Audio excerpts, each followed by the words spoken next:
Hi, I'm Fritzi Horstman, and welcome to Compassion in Action. Today, my guest is Richard Morales. Richard is a dynamic public speaker and expert communicator with advanced leadership and communication certifications with the world-recognized Toastmasters International. He's a certified career coach, an inspiring leader, and powerful orator who delivered over 65 transformational coaching seminars and workshops. Having spent over 20 years in prison, Richard made abundant contributions as a co-founder of the Inside Solutions think tank. Richard graduated cum laude with a Bachelor of Arts in Healthcare Management from California Coast University.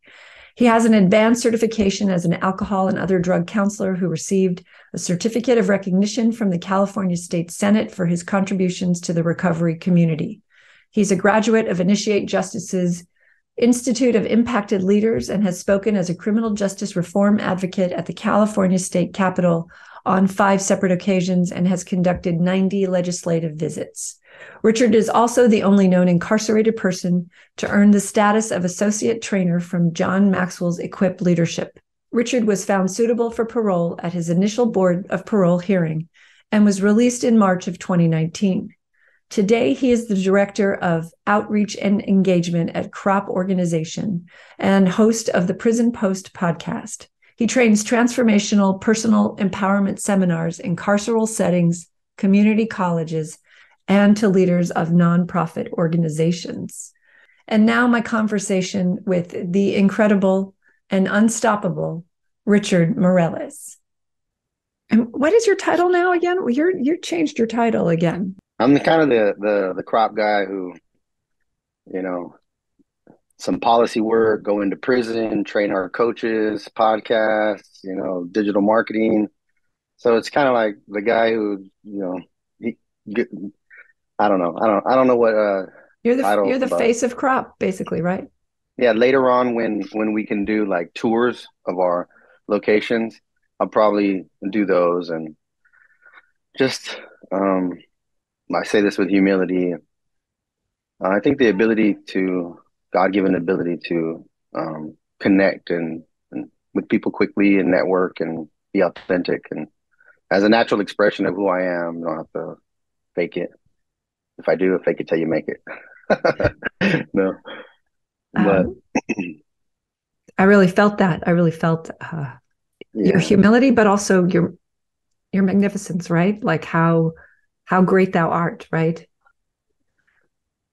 Yeah, and like I say, I like to say, it's Fritzy, this last birthday I had at 45 years old on Facebook and through phone calls and cards, and I probably received, I don't know, 200, 300 messages, kind words from people, and I don't know, something about getting with you, I get emotional quick, but it's interesting that I can remember a birthday where the only one that would reach out to me is my mom.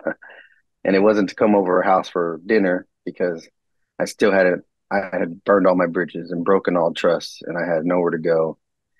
And I was just committed to my drugs and criminality and, to come full circle and to be restored in almost every way. It's very humbling. So, you know, it takes, I think, trust and humility to talk about your areas of giftedness. But I know that it was, somebody bigger than me, some whom I call God, and He gave me a new mindset, new beliefs, and new values. And I learned those until, like I just shared, it became a natural expression of who I'm committed to being in this world today. So, yeah, it's amazing. It's humbling. It's awesome by His grace. By His grace, by the universe's grace, it doesn't matter how you see it. We have to leave room for all of this magnificence that we've been introduced to in this world. And you're an example of somebody who has remembered who he is. And it's not a restoration. You remembered, because when we come into this world, there's nothing wrong with us. And then trauma on top of trauma just piles on top, and we think that we're wrong. Right. Yeah, there's a lot of that. Just when I went back for Thanksgiving to my mom's house, we visited the town I grew up in until the age of 14, the housing projects. Just driving in there creates a feeling of despair. I was showing my wife and my stepsons where I grew up, the Section 8 housing, even the park that us as kids played in is now a substation, a police substation. It was like a very violent and dangerous place. And so, I didn't know we were poverty. I didn't know we were poor. Even the kids I played with were, I didn't know. I didn't know until later in life all the danger. Maybe we were safe because we were under, 10. Or I was 10 and a half years old was when I moved out of there. But to go back there, I could feel the despair. And a lot of the things that impact you are not growing up with a father, not meeting my biological father till I was 14. And I would always say, like, he's never been in my life, so it doesn't bother me one bit. And then I realized later, it had an impact on me. So, um, you know, I agree with you. I agree with you too. Yeah, like you said, rediscovering who I could have been. I remember teachers saying, he's so smart if he would only apply himself, if you'd only apply yourself. And I used to think that's what people said. Parents or teachers said because they were supposed to be nice, not because they were being honest. And now I realize it's, they were being honest. And when I finally did, um, whole new worlds and beauty opened up. So, Yeah. And so your story, I have to say, sounds very similar to every single man I've met in prison, right? And woman, grew up in a poor neighborhood, probably father absent or not there that much. not there. Not there. Mother working, either addicted to drugs or working too much. 2 jobs to support us, me and my little sister. So never home. Latchkey kids, but she was a beautiful mom, very compassionate, loving. But yeah, I walked to kindergarten myself, and I wanted to. It was a couple blocks away, but nowadays, who would dream of letting their kid in kindergarten walk to school until the 5th grade, right? So, um, yeah, my mom, did everything she could with the tools she had, a single mom, and brought me into this world at the age of 17, you know. We're So, not here to take your mom out. She did the best she could, but what happened though, that just so you and the audience really understand, she wasn't there to help you recognize you and your magnificence. She couldn't reinforce it every day because she wasn't there. And so you went looking for that outside the home, right? Is that you? yeah. Right? Can you tell us you went gang or? At first, I'd say up until the age of 10 and a half, it was just me, her, and my little sister, who's 4.5 years younger than me. And with the neighborhood kids, we were riding bikes and, stealing candy and things like that. Those were my peers. But my mom met somebody and got married after I turned 10 and a half. And then we left that part of town to a better part of town, which is still on the other side of the track, still a bad neighborhood. But he was good to my mom and didn't, well, he didn't drink and do drugs and call her names and things like that. But he was from a different type of family value system, that old machismo. So I never remember him saying, "Happy birthday, Merry Christmas, I love you, um, good job." No pats on the back, nothing. It was do this, do that, do this, and you're gonna learn how to be a man.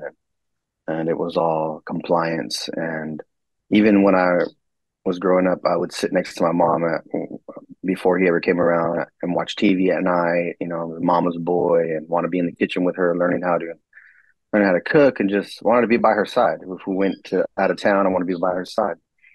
And then when he came along, he did everything he could to stop that. And he'd say, "Don't sit next to your mom. Stop being a baby, or get out of the kitchen. Boys belong outside." And in fact, it was boys outside, girls inside. So if it's 8 o'clock in the morning, you need to be outside and come back in when it's dark, because that's what boys are supposed to do. And visiting my grandparents was the norm before he came around, and now he's saying, um, you know, you don't need to be going over there and bothering them. I'm like, they're not saying I'm bothering them. They want me over there. So it felt like all the love, the affection, the attention, the acceptance that I did have from the few family members that live close by was taken. Mm. And a new resentment and anger started fueling towards him, who had stolen my mom. And he was of the type that I felt my mom began to lose her identity. She was young, probably 27, 28. They hit it off well in the beginning, but eventually trying to live for him and his ways and his family's ways and their values. And um, before we'd go to visit our family members' houses, and that was all taken away. So I felt like she was going, doing everything to be a good wife, but partner, but from a system like she doesn't even believe in today, and lost her independence and identity. And I grew resentment for her for that. Like, why are you letting this guy? No, this isn't who you are. Let's go to our family's house. What's going on here? So all that anger and resentment and bitterness grew towards a rage for him. I remember having conversations by the age of 14 to take him out, Mm. and Wow. that much anger and rage. Pulled a sword out on him one time when he was going to beat my sister.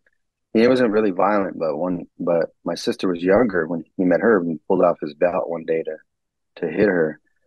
And I there was these old decorative swords on the wall with ball and chain, sword and two ball and chains that would hang, like something weird to hang in your hallway. And I pulled the sword out, and I said, "If you touch my sister, I'll kill you." And I was 14 years old. So, and he screamed at me, but I didn't back down. And, eventually I went it was at the sixth grade bus stop, seeing the eighth graders, the older kids over there, seemingly having fun, smoking pot. And I was looking over there at them, and one of them caught my attention. He said, "Come on over here. And here, hit this." So sixth grade, smoking pot. And that's where that acceptance, that became my new crowd, the acceptance, the affection. And not all of them were gang members, but definitely, young kids, probably similar paths. And finding a community amongst ourselves of uh, rebellion, anger, um, a disregard for rules and laws and things like that. And then in prison, how did that happen? So somehow I ran away at 14. I lived with a couple aunts, got kicked out of their house, and one of them thought it would be a great idea to find my biological father in the early days of the internet. And they found him in Carlsbad, New Mexico. And so called him up one day, got his phone number, called him up, and said, "I'm your son." And he invited me over for spring break. And my dad is a life of the party kind of guy, very funny. He's 6'2", 240, big guy. He was a tough guy. He was a fighter, but he was also affectionate. Alcoholic, drug addict, user, marijuana every day, 18 pack of Budweiser every day. And when I first went there, he let me drink with him. So by that age, 14 years old, I'd already been drinking with my buddies and stuff. So to have a new parent who's like, "Come here, you're my son. I'm so happy. Here, drink a beer with me." I thought it was great. But that first week in spring break was great. And he said, "Why don't you come live with me in the summer?" So I went to live there for 2 years. And there's a lot of good qualities about my dad, but I would say overall it was sort of a bizarro world where I learned, what I consider to be a man today. I learned all the backwards ways from him, and that's what he learned from his dad, right? That learned behavior. And so if you lost at any type of sport, you were weak, you were soft, you didn't push yourself hard enough. If you couldn't hook up with girls and, have sex at 15 years old, then, you were scared and you were a punk. Um, if I didn't retaliate in a fight or I lost, I'd have to go back and do it again. It was just all backwards thinking, and just the language, the abuse, racism. I remember losing a race that I was in first place for 800 meters. I was in first place for 700, and I ended up getting passed up, got fifth place. And I remember having a ride home. Most kids go with their parents afterwards to like McDonald's or something. And me, it was, you're going to ride home on the bus and we'll talk about when you get home. You get home, all the older men are drinking outside, and go inside, get a beer, come out here and tell us how you let that N word beat you. And it was a black guy who won the race. And growing up with my mom, I knew that was wrong. And I knew what he was saying was wrong, but I was also afraid of him. So, and I just remember saying, I did my best. And he said, "You know why you didn't win that race? It's because you don't have a kick. You know why you don't have a kick? Because your mom raised you soft." And so I didn't like that. And I said, "Well, we'll never know because you weren't there, were you?" And so within a second, he was in my face and said, "What'd you say? You want to speak up as a man?" When I speak as a man, I remember having my head down, sitting on the balcony, and all of his friends saying, "Kick back, leave him alone," just, like trying to diffuse the situation in their own way. And he said, "No, he wants to be a man. Let's hear it." And I remember looking up and pride and anger. And I said, "We'll never know because you weren't there, were you?" And then boom, just punched me in the chest. And I flipped off the back of the balcony, ran down around a tree and threw a roundhouse kick at my head. And I remember barely ducking and it grazing me. And I backed up and I was thinking, I remember saying, "What are you doing? Like, like, like, like you're my dad. Like, why are you just threw a roundhouse kicking me like as a grown man?" He's like, "Come on."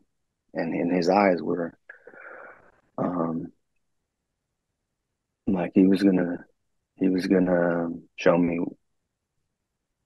that I don't know what it is to be a man. And so I took off running, and at that I was faster than him by then, so he didn't catch me. But that was one of many times, and I didn't talk to him for 22 years, and reconnected with him out here, and we have a good relationship now. He's positive, and we've talked through some of those things. But that's what I was faced with, and I didn't know it, Fritzy. I didn't know the full impact all those things were having on me and my decisions and my way of thinking.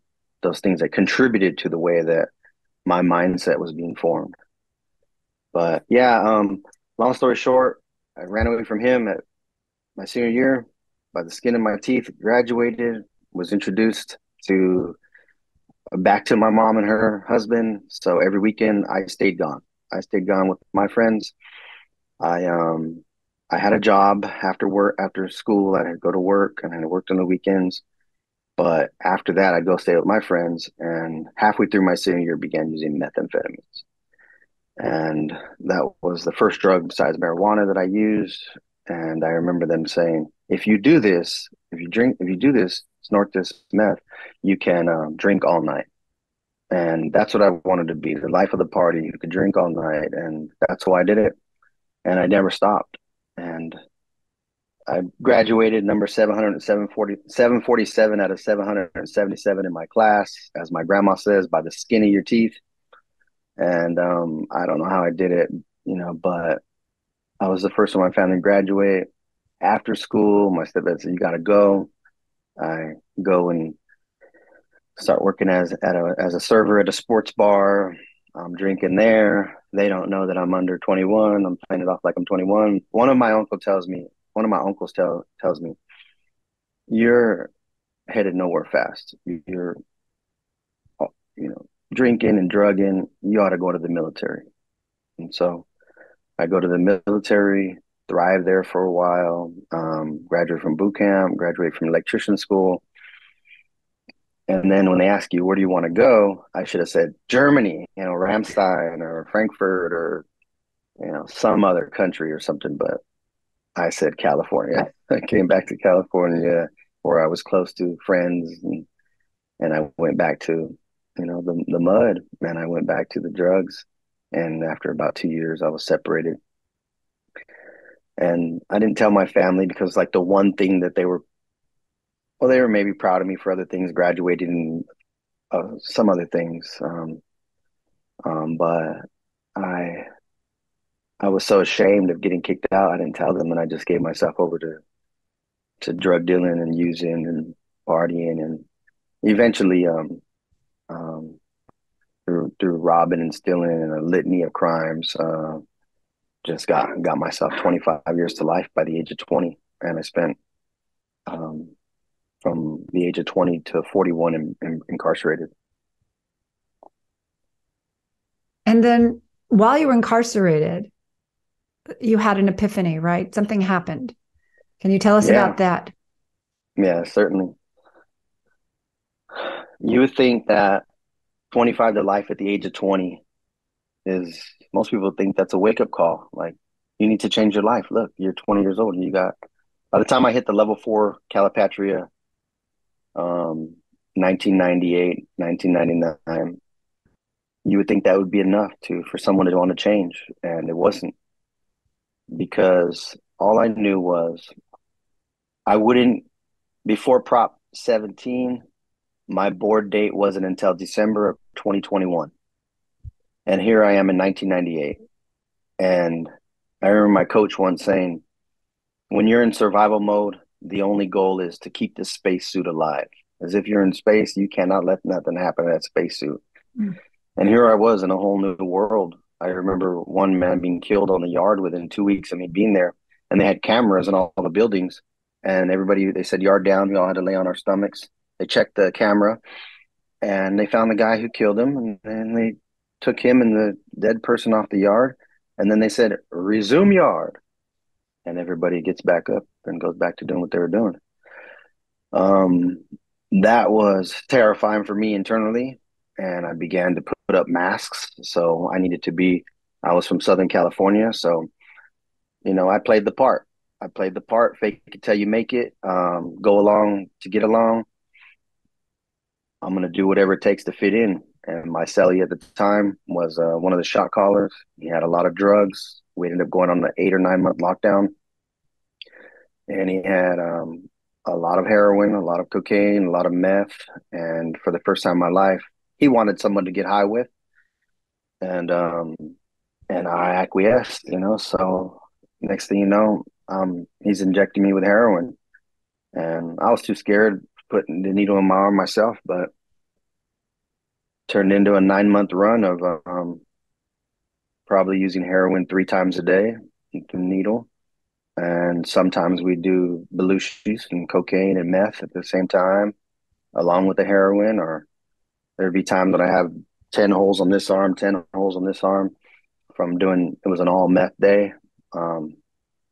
And 9 months into that, this was at the end of November of 1999, we did too much heroin and a very strong amount.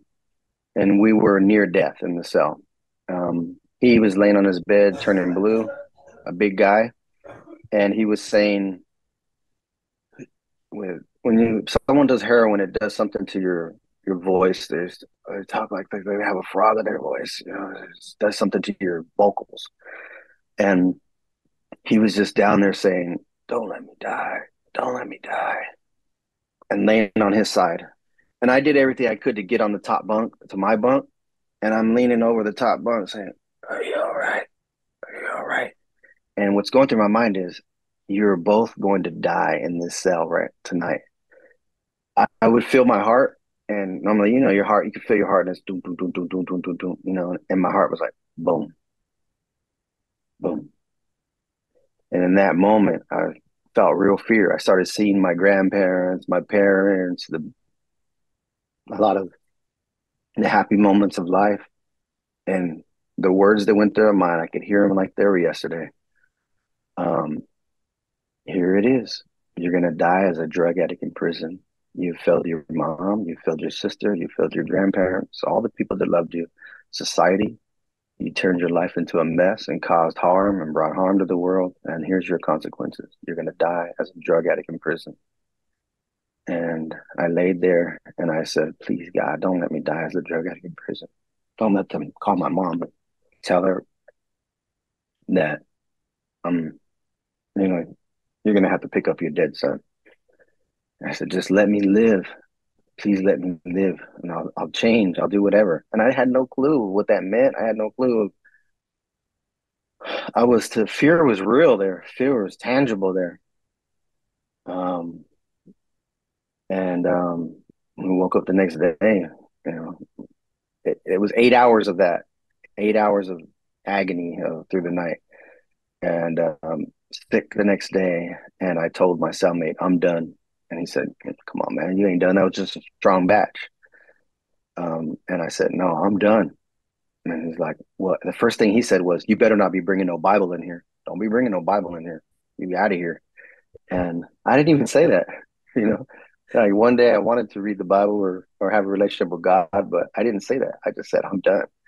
So that was the last time I ever used drugs. It's been June 10th, or will be is my sobriety date. It will be 23 years completely sober.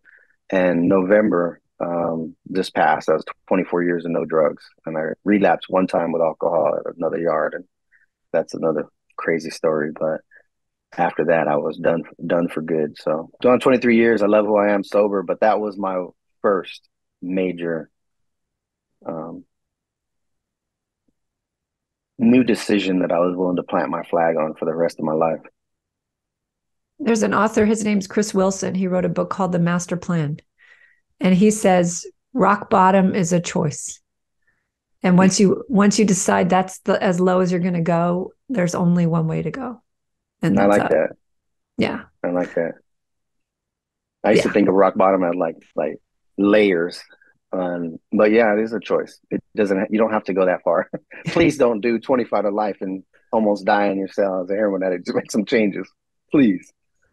So now you're in a level 4. How did you get to a level 2? I mean, tell us how this one decision changed everything, because it changed everything.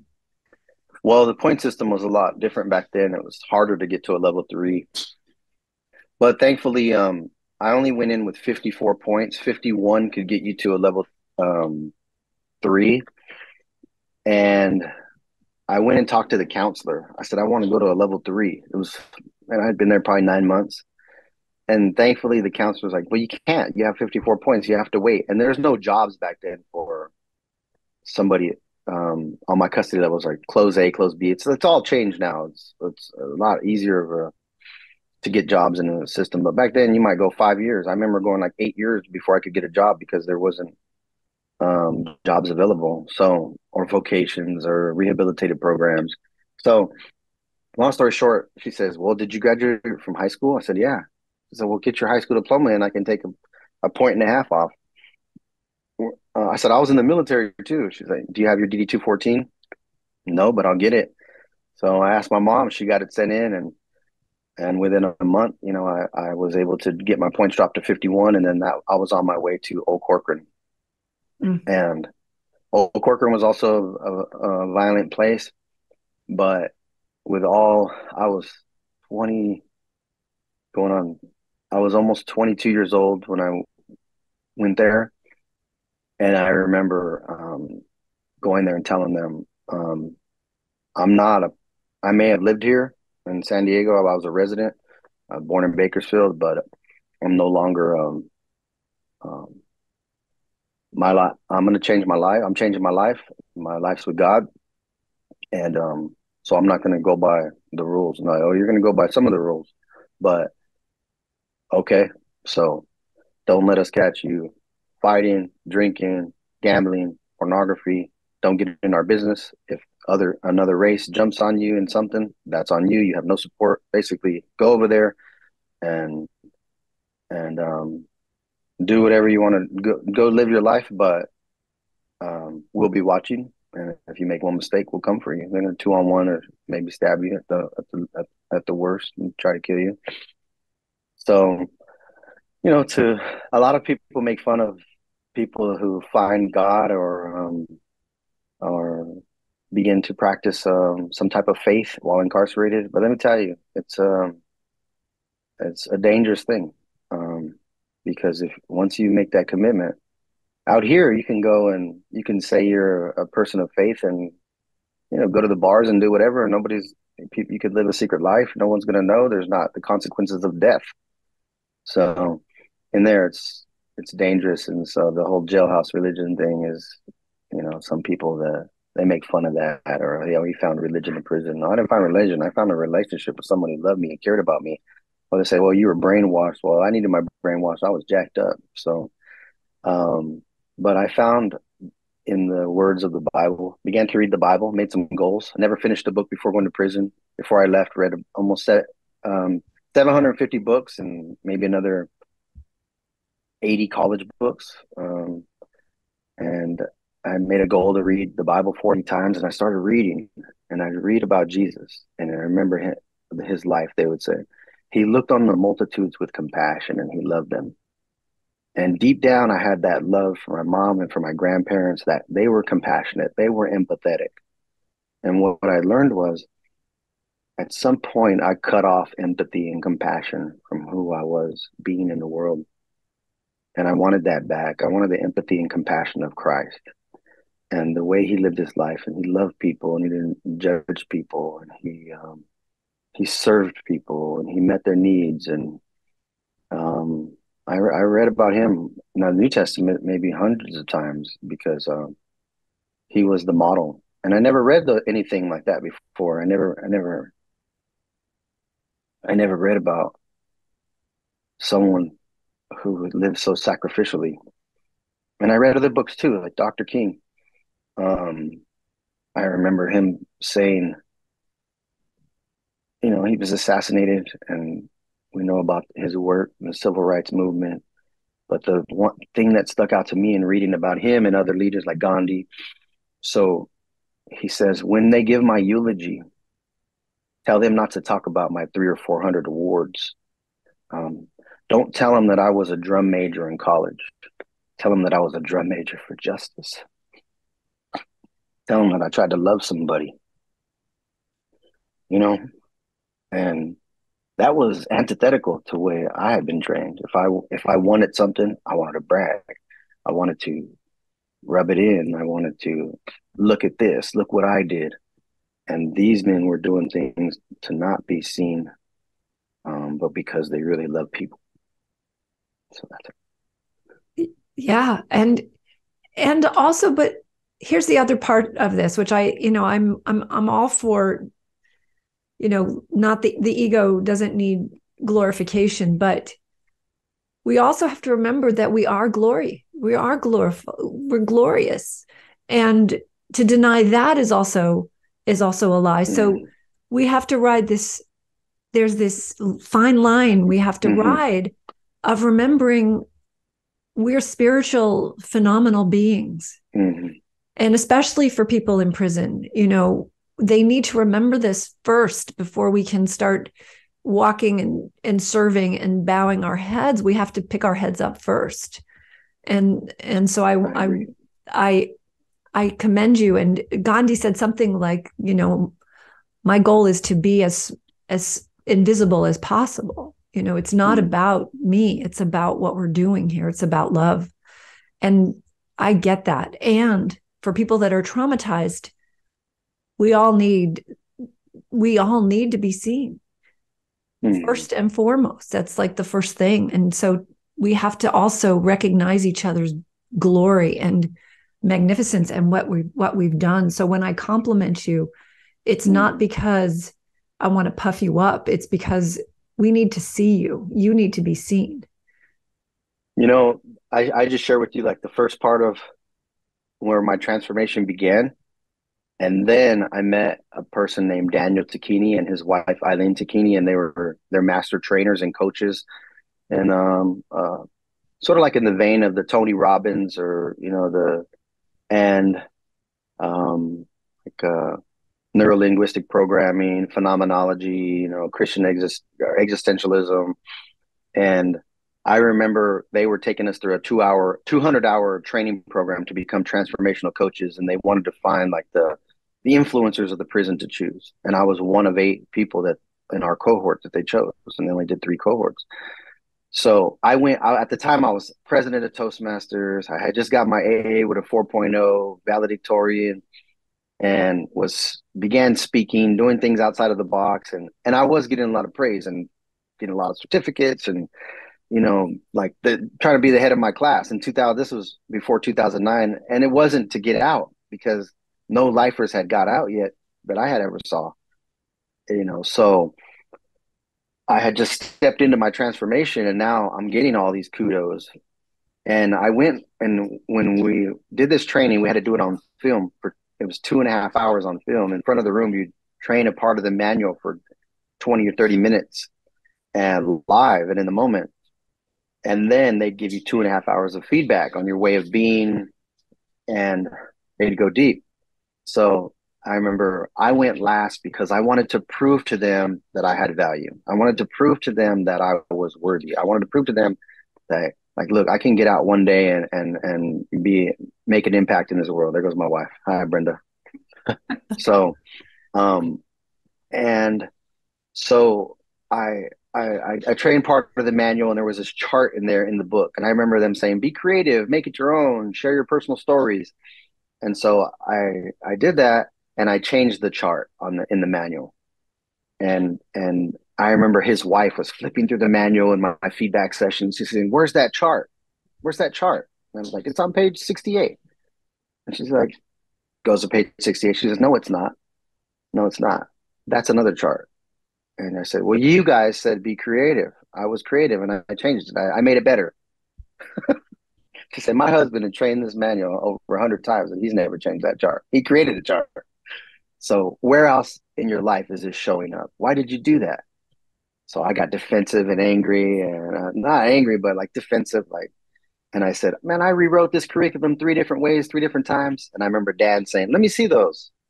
And I had rewrote the 668-page manual 3 different ways to try to impress them, to earn my value, right? And I didn't fully know that at the time. I just wanted them to see that I was worthy.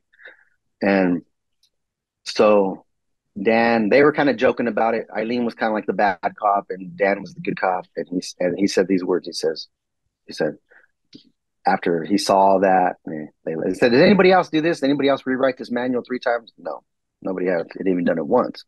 So Dan he said, son, why are you working so hard? And I hadn't heard the word son from a man for 14 years. So he said, son, why are you working so hard? And I said, I want you to know that I can do this. I'm different. I don't think I need to be here anymore. And I wouldn't go home for another 10 years. He said, where does your value come from? And I said, from God. And he said, where does your value come from? And I said it again. And then he said, in theory. And what he was telling me was, like, in theory, you believe that, but in practice, you're attempting to gain your value from your the kudos or the attention or the accomplishments. And he says, you are infinitely valuable, Rich. If you accomplish anything else and don't get another degree or another certificate, you are infinitely valuable. I want you to know that.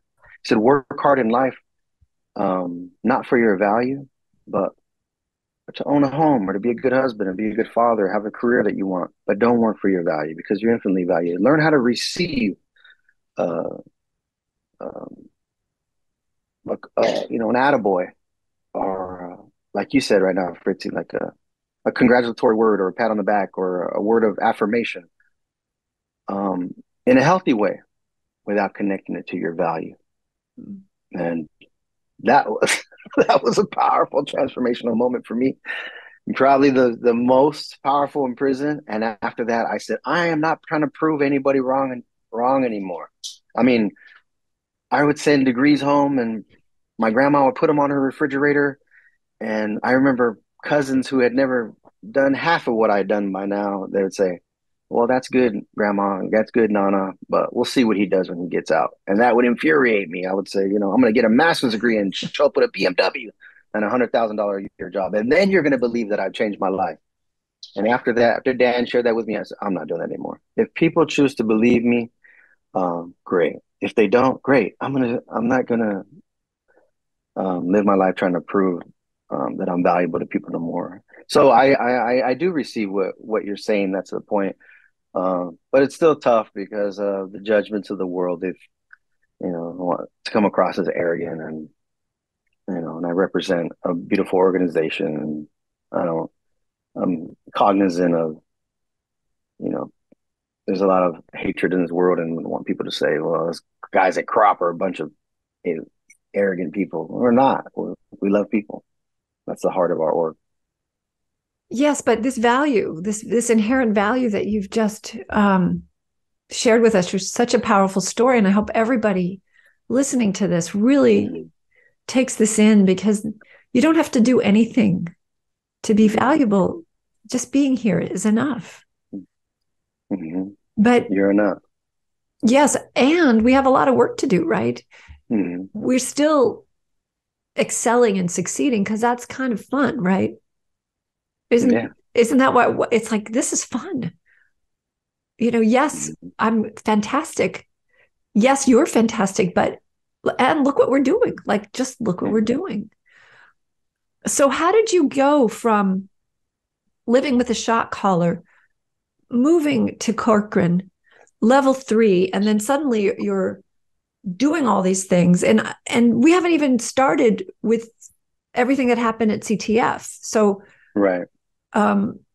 Try and give us a bit of a summary, a detailed summary, because we need to know these. This is a roadmap for people so that they can really understand. You don't have to be in this toxic, masculine, violent paradigm, right? No, you don't. But when one isn't there in their life to take a stand for a new future for themselves, I think it's easier to stay in the toxic masculinity, or at least to put up the mask that that's what you believe. But when you're ready to fully live a new way, then I think that the grace or the courage will come to you. When I said, you know what, I don't care if I die in here. I'm going to make my grandparents and my parents proud, and I'm not going to live as a racist or live openly and say that I hate these people, or I'm not going to do that anymore. And even if it means my life, then so be it. When I was ready to do that, then I had the power to do it. When I made the decision, the power was already there, but I didn't realize it. Now I was willing to step into it. And others feel the same way, but they're not willing to do that openly yet. And I've seen men who were hardcore committed to that old life when riots happened, and they had the power to sit down and say, no, I'm not. I'm going to live in alignment with my highest commitments, my family, my freedom, my kids. And if I go there, then my life is out of alignment. And so it's a powerful moment when that happens. And when we make that decision, right, it's a choice. What happened was, Fritzy, from Corcoran, I had a cousin that worked there, long story short, and he reported that we weren't even on the same yard. We were at the same prison, and he still reported it. And he did the right thing according to the law. But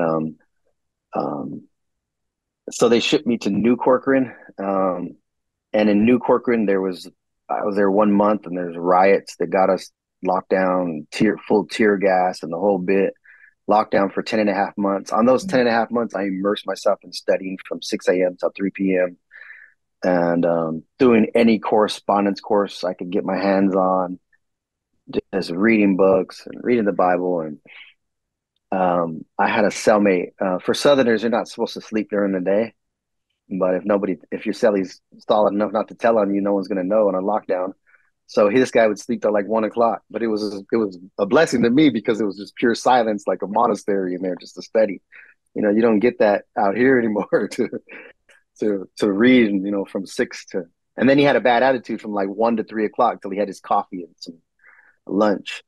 So from 6 a.m. to 3, that was a time where just immersed for 10 and a half months, 9 hours a day of studying. Eventually, they knew that peace wasn't going to come on that yard, so they shipped us out, and they shipped me to CTF North and 2000 January 2nd, 2001, and ended up paroling from. I was there at CTF North for 2.5 years.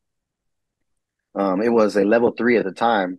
It was a GP level 3, and they switched. 2.5 years, I got my points dropped to level 2, and I just walked right over to Central Yard, CTF Facility C, they call it now, but it was always called Central. And then it was at Central that I really grew up. I got there in June of 2003. I ended up leaving Central.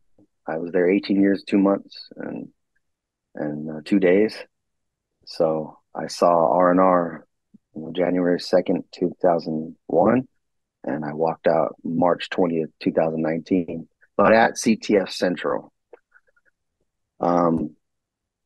there was a courageous woman who worked there who was responsible for the college program.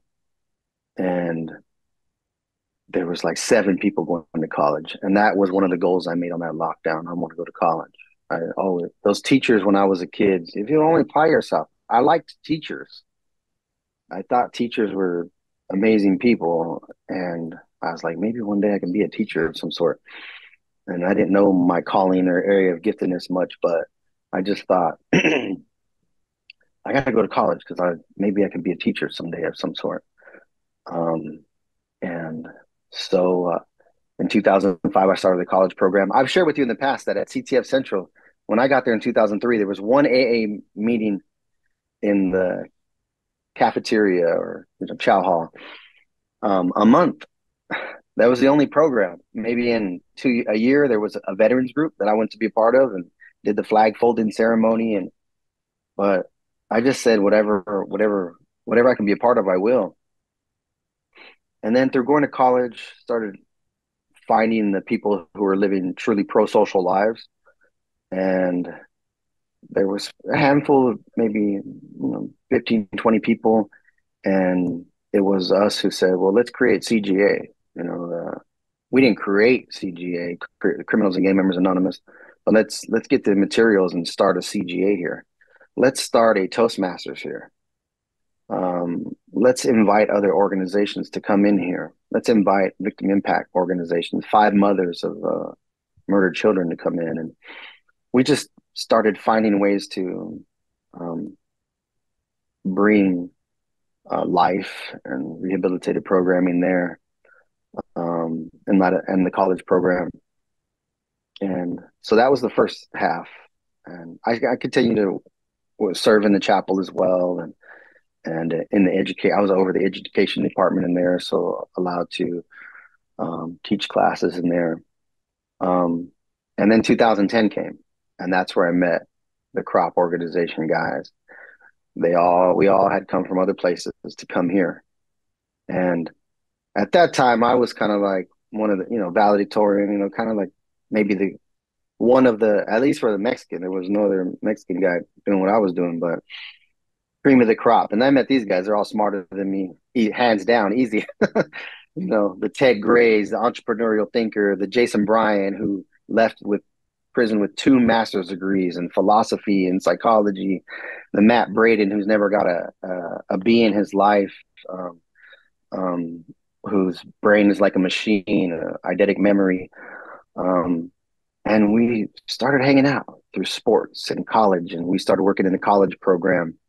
And when you get those kind of guys together, like the movers and shakers, the anti-social prison politic guys, and most of us got chosen for the the transformational coaching workshop, Ted, Jason, and I.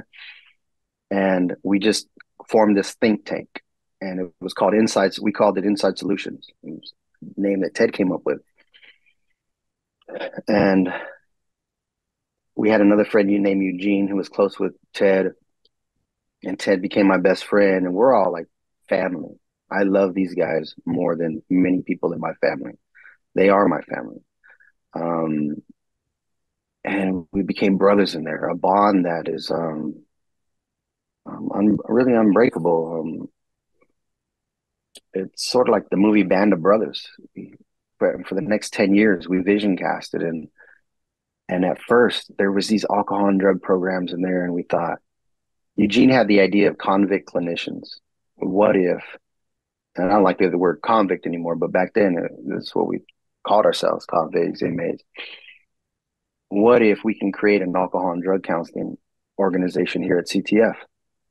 What if we could train folks to become drug counselors to their peers, state certified alcohol and drug counselors? And we had a progressive warden. Eugene was a 3-striker. They overturned a part of it, Prop 47 to 36. He got out. The warden was so progressive, he let him come back in 9 months later and lead this program. And we came together and simultaneously doing the transformational coaching, simultaneously working on our bachelor's degrees, simultaneously beginning to do book reading with high school students, simultaneously after we became the transformational coaches, creating a vision casting group on a Friday night called The Quest, simultaneously doing transformational coaching with college students from Hartnell College in the local area. The warden would let those college students come into the prison for 3 days, 8-hour days inside the visiting room, and we would coach them on choices and vision casting and creating a future worth having, and how to get away from bitterness and forgiveness and change versus transformation, and the responsible perspective, having more power than living a life of victimization. So all those, there were times when I was like on 9 executive bodies and in 14 different groups and facilitating, 11 at a time. It was just madness, but there was just no stopping us. We were willing to step into anything and create anything. And I thank God for Ted, because he's relentless in his entrepreneurial thinking. We get a program up and running, and he's got 2 or 3 more that he wants to create. And we just were the 4 that were willing to hang with him. And, his father as well, Crop, started because Mitch loved his son and wanted him free, and he didn't give up on him. And we got the pleasure of being friends with him. So it's like you talked about, Fritz. It's like drinking water from a fire hose. There's so much that went on in those years. It's hard to talk about in a short show. So a couple of questions. So the students that came in, the high school students, there was a fundraising drive for a scholarship. How did that idea come about, and what were the results of that experiment? Okay. We were invited to a book reading project. Palma School is like an elite private school for all boys in Salinas, California. These kids go on to be politicians, Duke, Yale, Notre Dame. They came into the prison to read books with us as like a service project to talk about when they go to college. They came in there to teach us something. And it's kind of, most people think that's crazy. High school students reading books with lifers. Well, we got there and we learned that it was, I don't know if you've seen, Lisa Link did an episode on it. And it was a double value. They brought something from their young stories to us, and their drive and their commitment to school. They were everything that we only imagined could be possible for ourselves. And yet we had the experience of the hurt, the pain, the trauma that maybe a lot of them didn't experience. One of the kids was like, his biggest mess up in life was taking the car to go play tennis, without his parents' permission. That said, our commitment to love them, and we saw Ted had the idea sitting there one day. We had just published a book called Men Built for Others. In this book, Men Built for Others, we found 50 of the most transformed people of prison, had them all submit their stories, and kept 11 of the most transformed stories in this book. So there's 11 transformational stories of the people that we knew in Soledad, all lifers except for one, and they're all free today, living amazing lives. But at the time, they were all still incarcerated. So Ted had the idea, what if the proceeds from our book and can you hear me? Yes. What if the proceeds from our book, what if we can find an inner city youth who doesn't have the money to go to Palma School? We're talking like $52,000 over 4 years, and do fundraisers in here and sell our book, and put all that money together and raise $52,000 for a young man to go to Palma School. And that's part of our philosophy in the work that we do today. We call it going an inch wide and a mile deep in someone's life. A lot of people, they try to provide a mass amount for so many people and they miss people, right? But what if we could go an inch wide and a mile deep and find that one, and then the next one, and then the next one? And so, yeah, we, Ted, I mean, I'd be remiss if I didn't talk about my best friend, because he's a brilliant thinker. And he came up with there was fundraisers in there before, but nothing like this. You know how PBS, have you ever watched PBS? PBS style fundraisers. There's like tiers. So if you give this amount, you'll get, an email and a tote bag. But if you get this amount, you'll get these, this bigger package. And if you give this amount, you'll get this bigger package. So Ted came up with like the 3 or 4 tiered system. If you give $2 or $25, and $25 is $27 is like an average pay. Well, maybe 80% of people in prison, that's the most you make, $27 a month. But if you give 2 to 25, you'll get a chrono and a letter, a Men Built for Others letter from Crop Organization. If you give 26 to 50, you'll get a personal letter from, about, I don't remember all the details, but like a personal letter from Crop Organization from Ted's father about you for the parole board, a chrono, and get to come to our event where we present this scholarship. And if you give this amount, then just so on and so forth. And then we would get packages from our family members, like a $200 package once a quarter. So Ted said, let's find the 50 most influential people in this prison and bring them in and make it a competition. Who could raise the most money? And then, is anybody here willing to give up their package? I said, I'll give up my package. He said, I'll give up my package. So we got 3 people, first, second, and third place. So Ted gave up a $300 package. I was willing to give up a $250 package, and another person was willing to give up a $200 package. That's a lot. That's a lot. So imagine all you got to go out and get people to give, and if you get the most, and you can team up with teams, and so it was a robust strategy. And yeah, over the young man ended up that they chose, Sion Green, is a phenomenal young kid. He's, I think his senior year of college now. He ended up starting as a 10th grader there. And so we only needed to raise $33,000. But Fritzy, imagine this. Imagine you're the teacher at a private school, and these guys invite you into the prison and they want to ask you a question. Would you allow us to raise $52,000 for a student? Now, if I'm a teacher and I think, look, guys, how are you going to raise $52,000 from prison, from people who make 8 cents an hour? Like, I don't want to set you up for failure. I mean, maybe you guys could raise 2 or 3,000, but how can I take that to my dean and to my president of this school? And what if this kid gets in school and you don't come up with the rest of the money? Like, what are we going to do here? But they didn't do that. They believed in us. And Jim McLetty and Mia Miracil were 2 teachers from Palma that believed in us. And they said, let's do it. They believed in the vision. And, the rest is history. We did the work and we raised $33,000 for Sion to graduate from Palma. Yeah.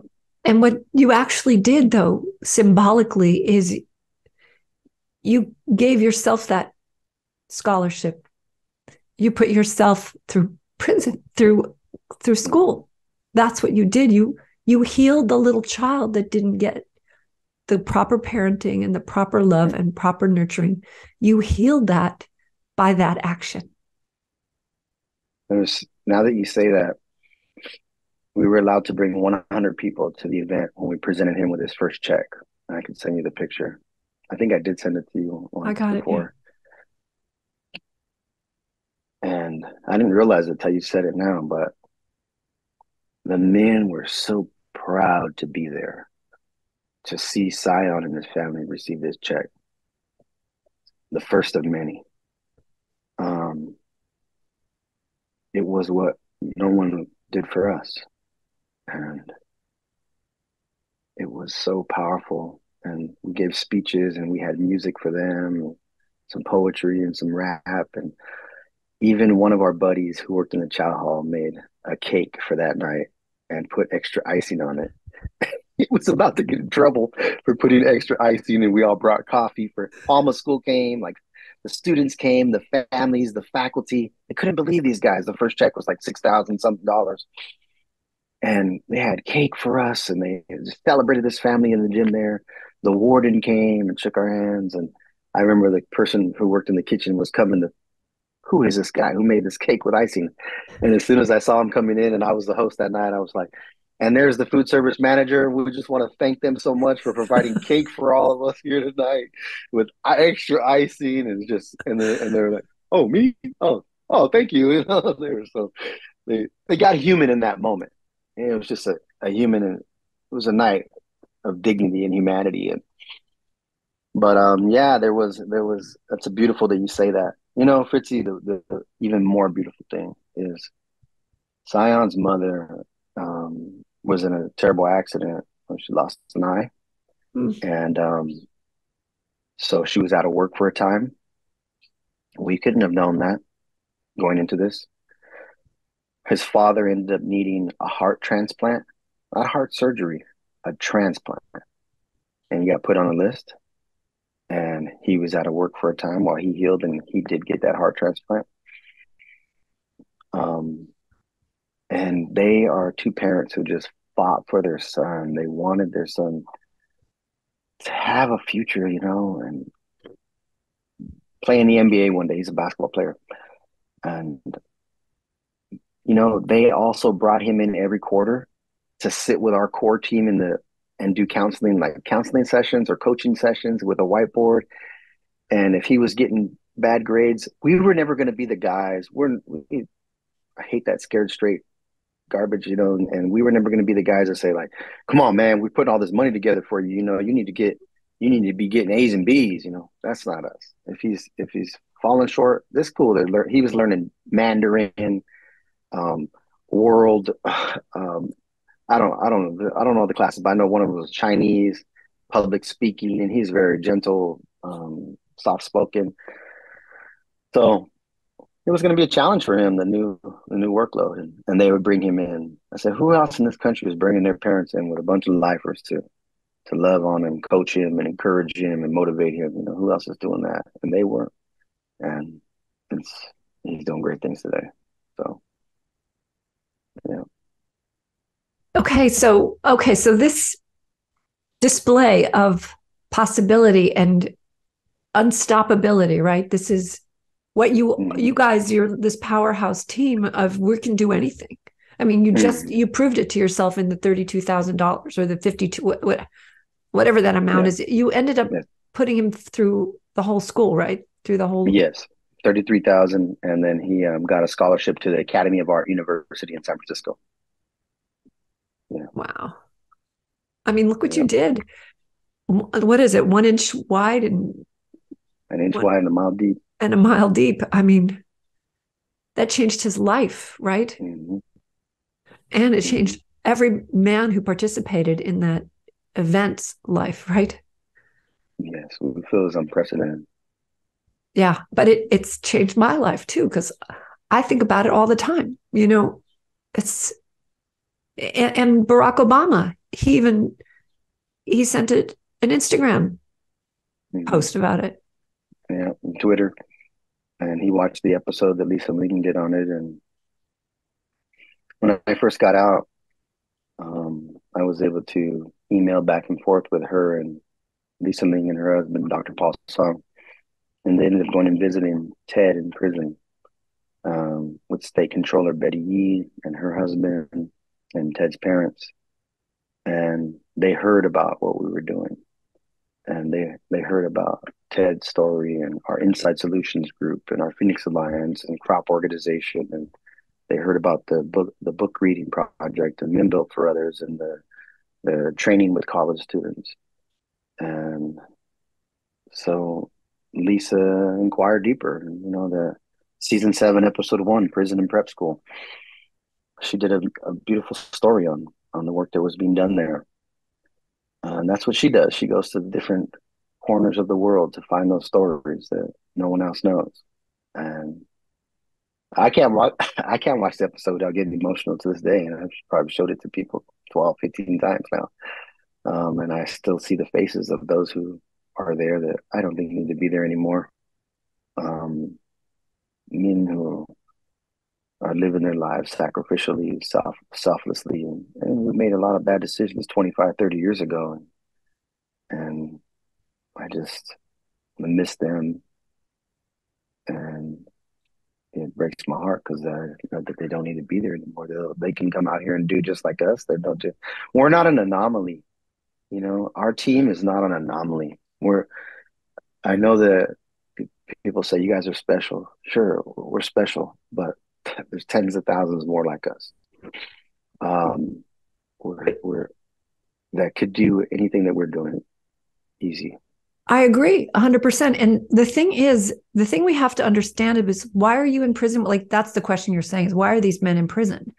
The answer is because they're in prison. That's the only answer. And what I've found about what I understand about that answer is they may need to be there to help somebody get through. They may need to save a life. We don't really know what all the spider webs are, what the purpose of those spider webs are. And maybe if they got out, they would have died. We don't know. We don't know. So we can't, it's not a tragedy. I think that's the thing. We have to empower them with where they're at in this moment. Yeah, definitely. And because right now in this moment, they can do magnificent things. They don't have to wait to get out. The only difference is, to me, is the mattress and the food and some of the restrictions. But other than that, they can do everything that you guys did, because those were your only 2 restrictions, and you got extra icing. So you know what I'm saying? So many are doing phenomenal. You could do a lot of more episodes. Lisa Lynn, call her up. There's the work that you're doing. I mean, I've seen your videos on YouTube. I remember when I first met you, and you was like, "You got to watch this video before we talk." And then I'm a mess because it's like so beautiful. And I think that's what we're in, a new era of transforming mindsets in this country, from retributive justice to something new, and getting people to see, something else is possible. When I went into Solano, I spent 50 hours in Solano prison. Over the last of weeks, my earbuds died. Can you hear me? Oh, yeah. So I spent 50 hours in Solano, and I first walked in there and I saw the concrete and the barbed wire, and the yard with the only green, the only color besides grays and blues was the green grass. And my first thought was, prison doesn't have to look this way. Who told us it has to look this way? This is an environment that breeds despair, not only for the incarcerated, but for the officers as well. I could feel their despair, and they're there to do a job. And it's like, I can feel their despair. I could feel the despair in the air. And I'm like, why does it have to be this way?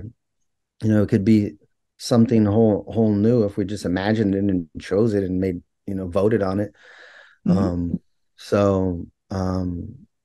Yeah, I think we're stepping in a new era of new thinking about the carceral system, the folks that are there, and America, I think on the most part, I'm just like anybody else, like the comeback story, we love a comeback story, but if we realize like 95% of people are going to get out, what type of neighbor do you want? You want someone who's been punished in a crazy looking environment for 20 plus years, and do that to a dog and see what kind of dog you get.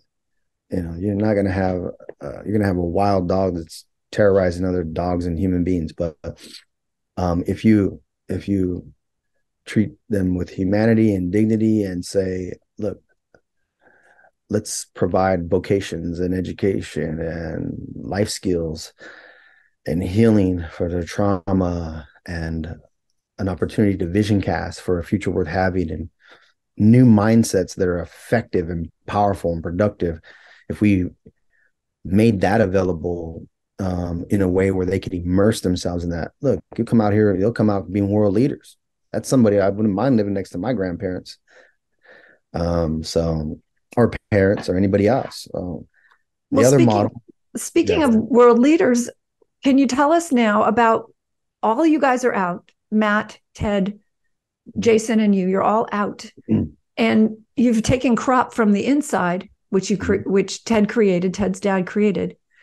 And so tell me what has transpired in the past, I don't know, year?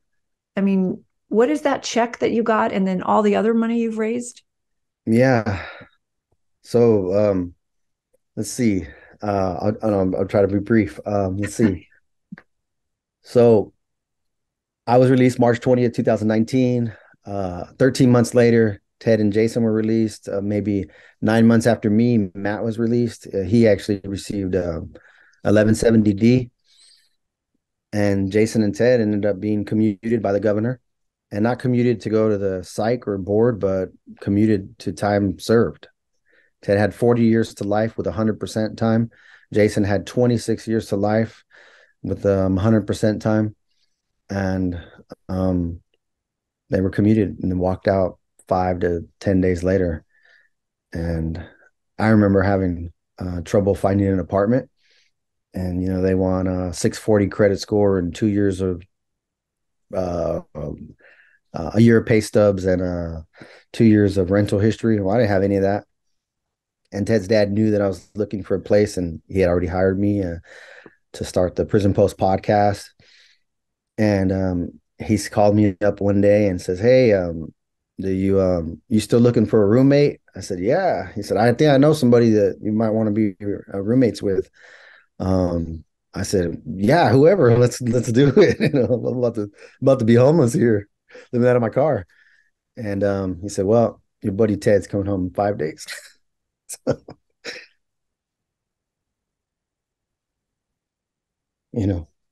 he loved his son. He loves him. Ted lives out there in Florida with him now.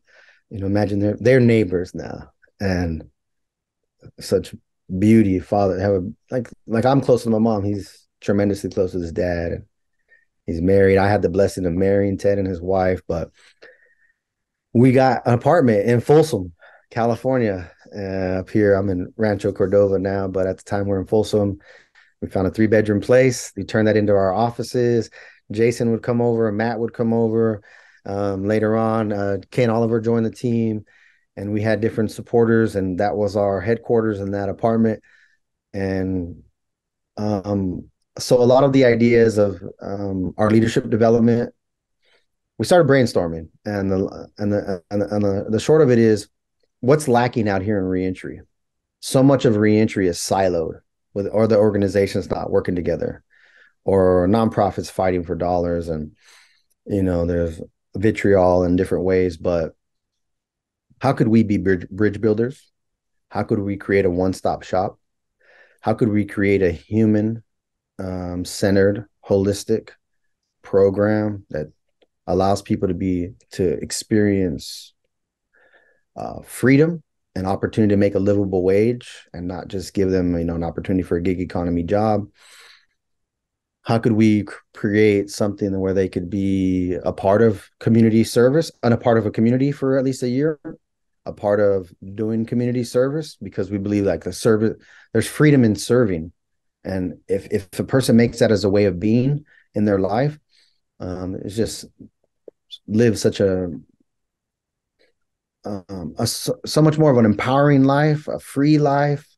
I think that's one of the sad things when I see former lifers come out and you get busy with the hubbub of life, and when they stop serving, there's like they lose their vision, they lose a little bit of their drive. So To be of service is very important. Give back, living amends. So in the end, with all the brains coming together, we created a reentry program that would invest in people over punishment, not treat people as subhuman beings. We've traveled different reentry facilities across the state and seen how others were doing it. And it was an opportunity for us to learn how not to do it, and to see 6 to 8 people crammed in a small room with only this amount of food. You have to have cameras in here because you have to watch them. Do you let them have a cell phone? No. Imagine what they'll do. Well, what are they going to do that you don't do? Is this place co-ed? No, because you got to be careful. What if they hook up? Well, people in the real world hook up. How about trying treating people as the human beings that they are in this world, instead of the subhumans that we were sort of treated that way for the most part while we're incarcerated. And so we had the idea to create a career campus, and now will open this next year in Oakland, and we're in Oakland and Los Angeles. So it'll have 3 months of leadership development, and we're the coaches still. Then we've hired new coaches and trained coaches. Some of our friends that were with us in there as coaches are now hired from Crop out here to be coaches. So we take an intense 3 months of leadership development. Simultaneously, within these 3 months, they'll get digital literacy with like Google Suite. There's a couple different digital literacy tracks that they would take. Financial literacy. We have live bankers come and teach everything from how to write a check. I didn't know how to write a check when I got out. So how to write a check to how to own a home. We will, so that's amazing. And then there's professional workplace skills. They'll get those as well. There's a lot. We don't know. So there's a lot of professional workplace skills that we need. The other day, I remember on a Zoom, there was a gal who said, "Oh, your hair looks so beautiful today." Can I say that as a guy to one of my colleagues? Your hair looks so beautiful today. I noticed too, but am I allowed to say that? So we don't know. I mean, we've been away so long, over half our life. What to say, what not to say, what to do, what not to do in this new world out here. So, and then on Fridays, we would have community service built in. So we'll go, whether read books to the elderly or go, clean up a highway or a park or volunteer in some way. And that'll be part of the day on Friday, and then go do something fun like bowling or, the baseball game and that community will live together for a year. There are people that can be in our program that don't have to live at the facility. And along with that, we give them $1,000 a month stipend. 600 of that goes into their checking account. They can spend how they want. 200 of that goes into a secure credit card to help them build credit from the moment they're out to the moment they leave. And 200 goes into a savings account that can't be touched until they leave. So they'll have money for first and last month's rent as we connect them to long-term housing providers that will give them an opportunity to live at middle-class apartments, or if that's what they choose, where they don't have to have the rental history and hopefully they'll have the 640 credit score by then, or a year pay stubs, but they'll recognize what they're doing. And then we chose careers in tech. Some of it is because we believe in the talent of people that are incarcerated, that they can do anything. We're not, if a person wants to go into the food service industry or construction, that's awesome. If that's what you want to do it well. Whatever you do well, go get it. But I think there's a belief even in us as incarcerated people that we're not smart enough or good enough to do anything besides, something that will make $20 an hour or something. And we know that's not true. So we wanted to create a pathway in tech. And there's some movement right now in that space, tech equity, and there's the future of work and what does that look like?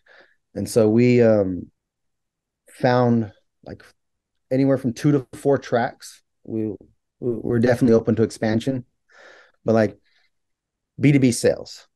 I sold drugs before. I tell you that I wasn't good at math, but I mean, when I was selling drugs, all of a sudden I knew all my customers and I knew how to do math and I found the scales and everything else. And so we have the brains for it. So yeah. What about if you're selling software? or so something about that makeup, is there, and we're a lot of people are well spoken, and sales is a track for B2B sales. Learning that, and we partner with different um, tech companies that will do the training for 9 months, like 7 hours a day for 9 months on the weekdays. B2B sales, UX, UI design, graphic arts, so many talented artists in there, as you know. UX, UI design, designing interfaces, like this Zoom meeting, or also different graphic arts for companies, web development. We just formed a partnership with SAP, the second largest like engineering company in the world, and we're brainstorming like what would be the best cutting edge, because we don't want to get them in a career path where 5 years from now that path won't exist. Right. So these are still things that are being molded. Well, we took these ideas to the state, and they loved them. And we found a champion in Assemblywoman Wendy Carrillo and Senator Nancy Skinner. And the Assembly granted us a workforce development contract for $27 million. And Senator Skinner gave us another $1.5 million for housing. And if you see our housing, Fritzy, I'd love to give you a tour. You sent me some photos, which I'll post here. So that's $28.5 million you received. And for how long is this? What is this time period? It's a 3-year pilot program. And if we prove the model, our hopes are there'll be a lot more funding, not only for Oakland and LA, but for other major reentry places in California, maybe Sacramento and San Diego, Monterey County, wherever the most people are in need, and beyond that as well. So almost $10 million a year. Mm-hmm. And are you spending it like you have to spend money every day, right? Hundreds of thousands of dollars. Yeah. But here's the thing. CDCR, I'm pretty sure like these are the numbers as of earlier this year. California gives them, I think, $14.9 billion a year. I think they say that it costs something like $140,000 to incarcerate somebody, but only 2.9% of that is used towards rehabilitation. And we have something from high 40s to early 60s recidivism rate. The numbers fluctuate, but I don't think those are good numbers. If you were to go to a hospital and get surgery, you don't want the doctor who's 6 out of 10 of his people die or their cancer comes back. Well, we're humbly and proudly say that no one who's gone through any of our programs has gone back to prison. So we had a Quest program. 1,300 people have gone through Quest. I'm taking Quest now into Solano with James Willock, and we intend to hold that line. No one goes back. Zero recidivism. Allow us to get a person the housing, which is, lack of housing is number one recidivator. Allow us to get them in community. Community is the method of treatment, like that community learning environment to thrive, to be believed in, to be loved, to be cared for.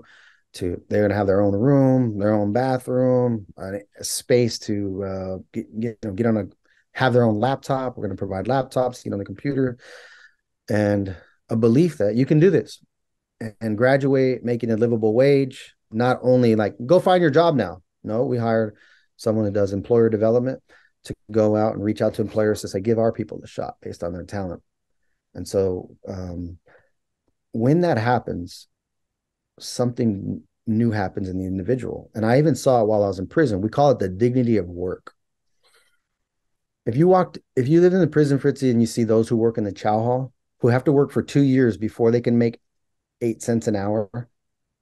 And in the chow hall, it smells, it's hot, it's oppressive, there's split shifts. Like nobody wants to work there. Everything that's not bolted down is being stolen, and that's the environment that's, created in there, right? So, but those guys who work in PIA, who can make up to $180 a month after a year, who can make $100 a month after 6 months or something like that, who at a minimum will make $48 a month, who get to learn upholstery or carpentry or a trade. You should see the way they walk down the hall to work.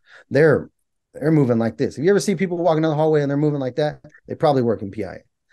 Or if you see a guy walking to chow hall to work, he's walking like this.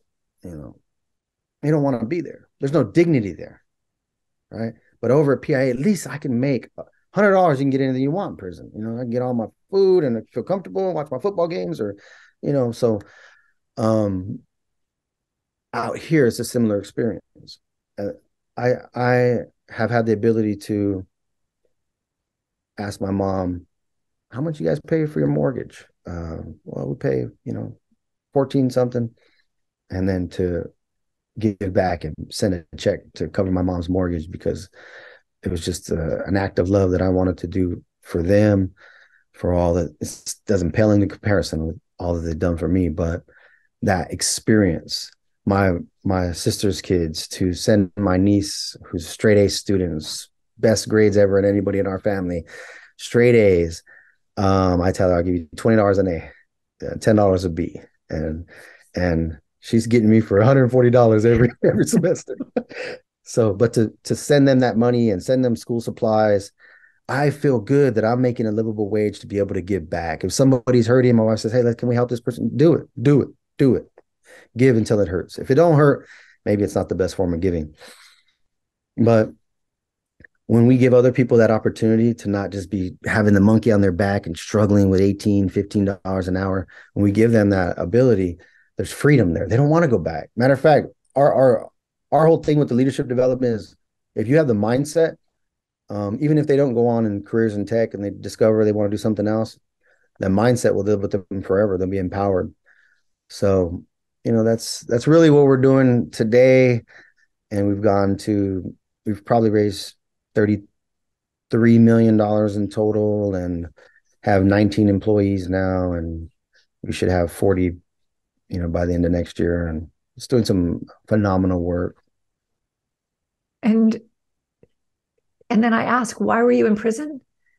Because you were in prison, right? You wouldn't have been here if you hadn't been through what you had to go through. Mm-hmm.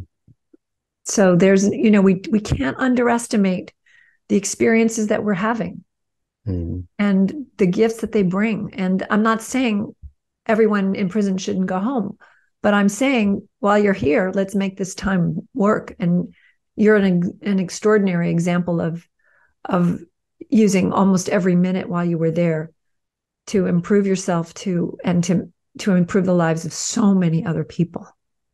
Mm-hmm. So many people. I have one other question. You keep talking, because we're already an hour and a half, but you keep talking about in 2 episodes. You talk about cast a vision. Mm-hmm. Is there a way you can walk us through this? Yeah, definitely. I want to say something about what you just shared right now about, like, you had it. You're there while you're there, using your time and talents to add value, right? There's 3 perspectives that I like to share. One is like the lowest level of thinking, like, it happened. I'm here in prison. It happened. I'm here. And then another one is, it had to happen. Like, it had to, like, in other words, I don't want to say fate, but it happened. Whatever happened. I'm here, and it had to happen for me to be able to go to college. It had to happen for me to be able to meet Ted Gray or Matthew Braden, Jason Bryant. To get me on this pathway, it had to happen. Did I want to be there 21 years? No. But now the highest form of thinking to me is, I can now say, I'm glad it happened. I'm glad it happened. I'm not glad that I committed crime and harmed people, but I'm glad that I was there because of the people that I met, the beauty we would create, the work that God did in my heart. I don't look to prison as a regret, but as a place where I learned what it really means to be a man. How do you live? How do you love? And are you willing to live for a cause that's greater than yourself? So that's a perspective I like to share with others. Like, I'm glad it happened. So on vision casting, I think most people that take programs into prison, and I'm not saying that there's not a need for this, there's a lot of time spent on dealing with what happened in the past, what we went through, whether it's trauma or contributing factors or pain and suffering, our past thinking, our past belief systems,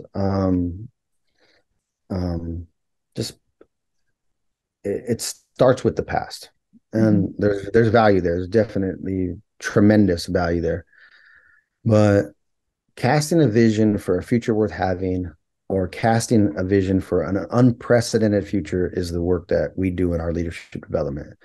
And that starts with them casting a vision for a 10-year future where they're the hero in their future. They're living an empowered life in their future. So if you ask most people in prison, what do you want to do when you get out? Say, I don't know. I just want to get out. Yeah, but where do you want to live? Where do you want to go? Who do you want to marry? Like, do you want a career? What career? I don't know. I just want to get out. I'll do whatever. I'll do construction. So we don't allow ourselves to. Prison isn't really conducive to vision casting. It's more conducive to survival. So if we invite someone into a space where they're allowed to imagine, allowed to create space in their mind for what could be, not only what could be, but who they could be. You may say at this time in your life, well, I'm timid. Well, could you say that 10 years from now, I'm living a courageous life as a firefighter? Yes. Okay. What would need to happen for you to do that? What could you do? What will you do? By when will you do it? Who will you need to meet? Who will you need to reach out to? What requests will you need to make? What promises will you need to make? What commitments will you need to make? Who will you need to forgive? What resentments will you need healing in? What conversations do you need to have? When we press in on all those areas, we press in. The Quest work does that. Ready for Life and Leadership for Life does that. And when a person allows their brain to, or their mind to begin to imagine, beautiful things happen. Most of us believed, I did too, when I became an alcohol and drug counselor, my 10-year vision included me being an alcohol and drug counselor. That was the ceiling for Richard Morales. I would be an alcohol. The ceiling for who I could be and what I could do was right here. And what I had learned through the coaching and our philosophy today is the ceiling doesn't exist, or it's a million miles up. And I'm not talking about something that's out of our current reality. Like, I was never going to get out and become an astronaut or a police officer, right? That's not possible right now. It could be possible. Maybe I spend the rest of my life fighting for a cause for formerly incarcerated people to become police officers one day. Maybe it'll happen, maybe it won't. But, within a logical current reality, what is possible? Well, it was possible for me to work for a nonprofit organization. It was possible for me to learn from an entrepreneurial thinker like Mitch Gray. It was possible for me to learn podcasting and immerse in podcasts and become a creator on YouTube. It was possible for me to learn digital marketing, to work on the back end of our website, to go back into prisons to bring our coaching and training and to train transformational coaches in there. I didn't allow myself to imagine in that way when I was casting a vision to become an alcohol and drug counselor. And then I did. And now I live my life in a way where I say, there's nothing that's not possible. So as long as you're willing to press into it and immerse. Today, I'm a Bitcoin and crypto investor, and I flip NFTs as a side thing that I do, and I've done pretty well. I never thought I'd be an investor and study macroeconomics, and now that's my hobby. Macroeconomics every single day. It's part of, I spend time studying a little bit. And so we invite people to vision cast, to imagine a future. And then here's the difference, Fritzy. So here I am in 2022 on this date, and we ask someone to stand over there in 2032 on this date, and then have a conversation with the person in 2022 and say, let them know, where do you live? What is your career?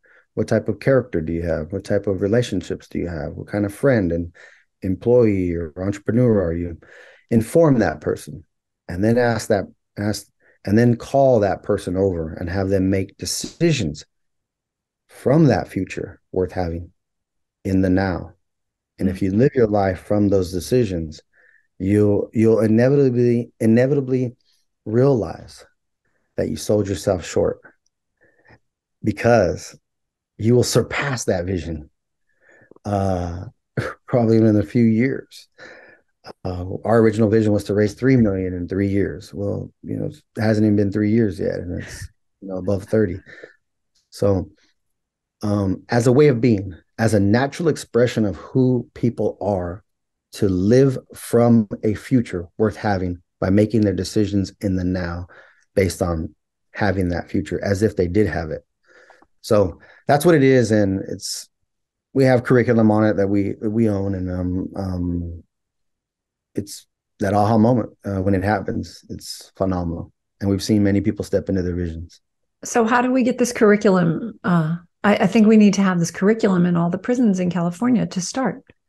Yeah. Well, we started in Solano. I mean, people could reach out to CROP if they like to have those conversations. We could reach out to our executive director, croporganization.org.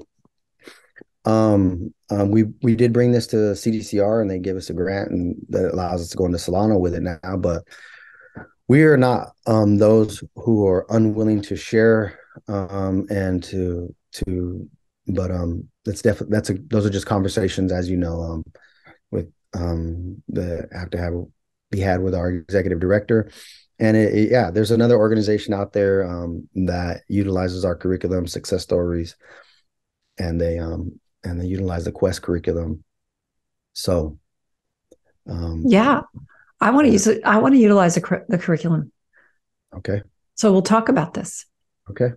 Because we're getting trauma talks in every prison, and so we might as well get Quest in every prison, because they need something once they figure out. Go ahead. I think they complement each other. I do too. Yeah. I do too. And all the videos towards the end of our curriculum were all about transformation, and I'll probably include this one too now. And so it's about, who are you now?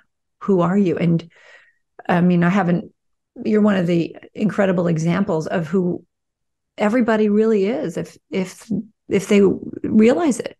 It's about waking up to your own potential, right? Absolutely. Step into it.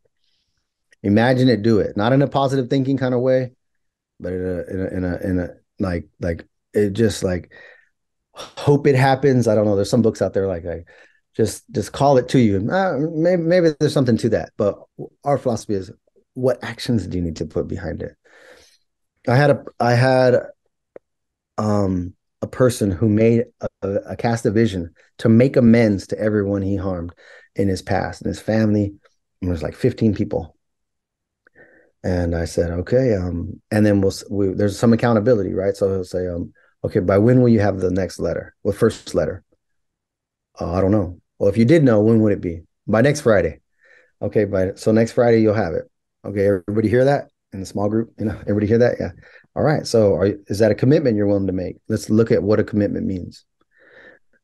Yes. Okay. Well, we look forward to it next Friday. Are you willing to share it? You don't have to share it, but we'd love to see that you kept your word, lived as your word.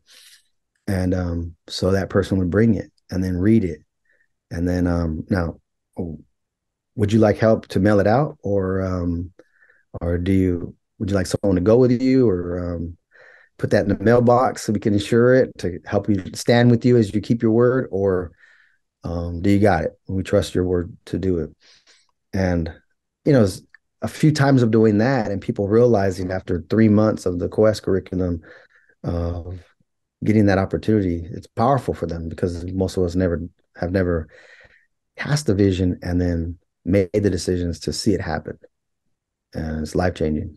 Well, and what it sounds like you're doing is you're showing them small steps lead to bigger steps, because you have to, after living in prison and having everything taken away from you, you don't have those tools just to get things accomplished, which no fault of anybody, but just writing a letter can be hard. Oh, yeah. And that's fantastic. Their vision may be to write a letter. Yeah. Yeah. And some people will say, what was your vision before coming to prison? I had no vision. Well, that was your vision. My vision was to have no vision up until now. And that's a big interrupter when people use like limiting language. We want to get away from limiting language too. Like, let's say, wow, I can't do this. At crop, you'll almost never hear the words I can't. I can't remember the last time I heard it. We flip it. So how can I? If you have the experience of I can't, how do you flip your experience or shift your experience to how can I? Like, I can't know how to record a podcast. How can I learn? YouTube, Google, Fritzy, So are you willing to reach out? You want to step into what you haven't stepped into before? It's scary. I know it's foggy. I know, but are you willing to? Yes. Okay. By when? Setting dates, the SMART goal setting system. So we incorporate that as well. But have you heard of the SMART goal setting system? No, but I'm sure SMART I will. is just an acronym for specific, make your goal or vision specific, measurable. So is there a way to measure it? Attainable, relevant to your life and your context of your life, and time bound. That's where the by wins come in. So yeah, it's effective. Fritzy, I just want to say that to my incarcerated brothers and sisters that are in there, that if you're watching the episode, I'm sitting in my home after 3 years and 8 months after of freedom after 21 years, and married and have two wonderful sons of 18 and 21 years old. Christmas tree behind me. I'm a homeowner today. I have a career. I give back to my community. I speak in different circles, been a part of policy work at the Capitol, speak in recovery communities, speak in faith communities, love to give to family and go to family events, and committed to reentry, and then also going into prisons. I shared going into Solano prison for 50 hours and a lot more of that to come. I want to remind you that I'm not an anomaly. I'm not, there's nothing that I'm doing that you can't do. And if you don't believe me, call me when you're out, and I'm willing to be a coach and call you to it. It's just stepping into it. All the possibilities and opportunities are there. I'm not saying it's not hard or there's not challenges, but we are not of those who draw back. We fail forward. And on the hard days, we utilize everything that we learned on the inside, all the best of what we have, to push us forward. So I love you all, and I'm believing for you. But as Fritzy shared, use your time and your talents to make a difference where you're at now. Bloom where you're planted. That's what I wanted to share from my heart before we hung up. That's what I was going to ask you to do, and you did it. So, Richard Morales, thank you for your time and your wisdom and your heart, which is changing the world. Yep. Start with the heart. Lead with your heart, and the rest will follow. Thank you, Fritzy. Appreciate you. Thank you. Thank you so much for listening to my conversation with Richard Morales. I hope you found his story inspiring. And I mean, who does this? Who changes not only his life, but the lives of so many men and women, not only in prison, but now in society. His story is an inspiration, and we're going to be using this in our Trauma Talks curriculum as one of the roadmaps for the men and women living in prison, to find ways for them to not only heal from the past, but also to imagine a future that's robust and exciting and possible. If you've enjoyed this podcast, please like, subscribe, and share this with your community. And also visit our website at compassionprisonproject.org. And if you're motivated, please sign up to volunteer or donate. Thank you so much for joining us on this podcast, and I'll see you next time.